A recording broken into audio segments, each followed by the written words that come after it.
नमस्कार, स्वागत है आपका ऑनलाइन एकेडमी में। तो आज हम सिगमंड फ्राइड के बारे में करेंगे। सिगमंड फ्राइड मनोविज्ञान के एक प्रसिद्ध मनोवैज्ञानिक है। तो उन्होंने मनोलैंगिक विकास का सिद्धांत दिया, ठीक है, जिसे हम साइकोसेक्सुअल भी कहते हैं। फ्राइड ने कहा है कि बच्चे का मनोलैंगिक विकास 5 अवस्थाओं से होकर गुजरता है, ठीक है। तो पहली अवस्था देखिए कौन सी है, मुख्य अवस्था, जिसे ओरल स्टेज भी कहते हैं। यह 0 से 1 वर्ष होती है। कई बार एग्जाम में 0 से 2 वर्ष या 1 वर्ष दोनों सही है, तो जो भी एग्जाम में आए आपको 1 या 2 वर्ष वो टिक कर देना, ठीक है। तो इस अवस्था में क्या है कि बच्चे का मुख सक्रिय होता है। देखो, एक बच्चा होता है 1 से 2 साल के बीच में, या मतलब 0 से 1 साल का बच्चा होता है, तो उसका मुख ज्यादा सक्रिय होता है। वह क्या करता है, हर चीज को मुख में लेता है। जैसे छोटा बच्चा होता है, उसको आप हम चीज देते हैं तो वो हर चीज को मुंह में लेता है, चाहे वो कोई भी चीज हो, ठीक है।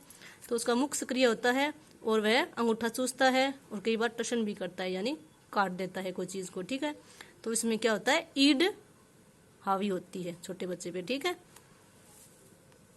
फिर दूसरी अवस्था है गुद्दा अवस्था, जिसे एनल स्टेज कहते हैं। ये 1 से 3 वर्ष तक होती है, ठीक है। तो इसमें इसे 2 भागों में बांटा है फ्राइड ने, एक गुद्दा संचयन और गुद्दा निष्कासन, ठीक है। गुद्दा संचयन में क्या है, बच्चा एक पूरे रूप से पाबंद होता है, जिसमें क्या है अपने सोच आदि का कार्य करता है, जिसमें पूरा पाबंद होकर करता है वो, ठीक है। एक है गुद्दा निष्कासन, उसमें क्या है स्वच्छंद होता है बच्चा, ओपन माइंडेड होता है, ठीक है। इस अवस्था में बच्चा क्या होता है, अपने प्राइवेट पार्ट में ही आनंद महसूस करता है, ठीक है। जैसे वह पेशाब या मलमूत्र के द्वारा मतलब अपने प्राइवेट पार्ट से आनंद फील करता है, ठीक है। इसमें आक्रामकता भी आती है और धारणात्मकता भी आती है, ठीक है।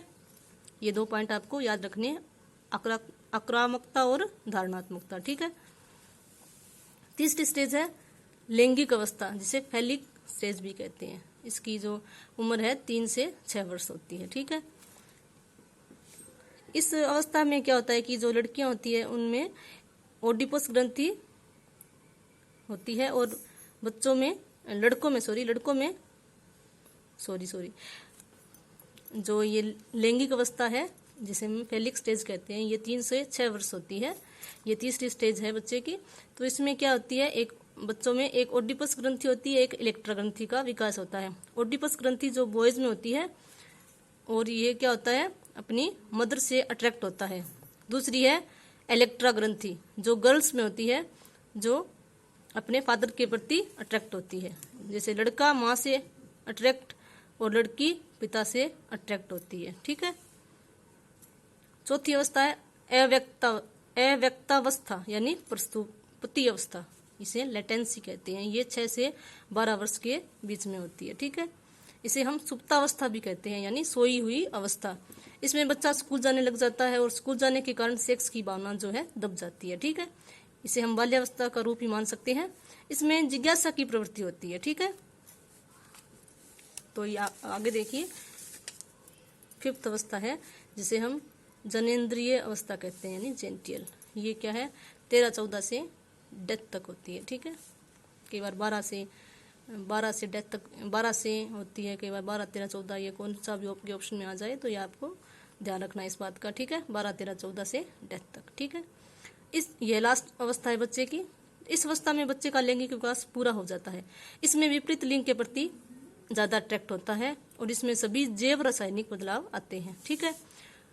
इस प्रकार ये 5 सिद्धांत दिए थे फ्राइड ने, और कुछ मेन जो धारणाएं मतलब इसने सिगमंड फ्राइड ने दी है वो हम करते हैं। इसके जो महत्वपूर्ण विचार है, लिबिडो, ठीक है। लिबिडो क्या है, लिबिडो वह काम शक्ति है जिसमें सुख की प्राप्ति होती है, जैसे प्रेम, स्नेह व काम प्रवृत्ति को फ्राइड ने लिबिडो कहा है, ठीक है।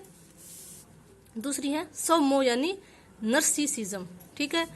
नर्सिसिज्म का अर्थ है जिसमें बच्चा समय से प्रेम, यानी समय से मोह रखता है, खुद से प्रेम, ठीक है।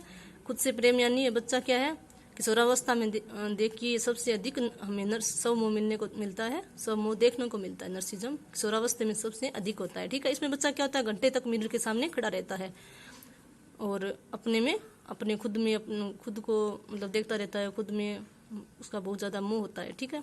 और ये सब मोह जो है शेषावस्था में हमें भी देखने को मिलता है, ठीक है। तो कई बार जो एग्जाम में क्वेश्चन जो पूछे गए हैं। मनोलैंगिक विकास का सिद्धांत किसने दिया था? सिगमंड फ्राइड ने। इसकी कितनी अवस्थाएं हैं? 5 अवस्थाएं हैं। 5 अवस्थाओं में से 1 या 2 क्वेश्चन जरूर एग्जाम में आते हैं, ठीक है।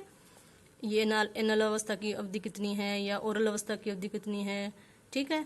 ये अच्छी तरह से आपको मैंने करवा दिया है, इसके अंदर से ही क्वेश्चन आएगा। तो लिबिडो का अर्थ क्या है, ये भी, और नर्सिसिज्म, ये 4 महत्वपूर्ण जो क्वेश्चन बनते हैं इससे, ये आपके एग्जाम में आने की पूरी संभावना है। Okay, thank you. प्लीज़ मेरे चैनल को लाइक, शेयर और सब्सक्राइब कीजिए।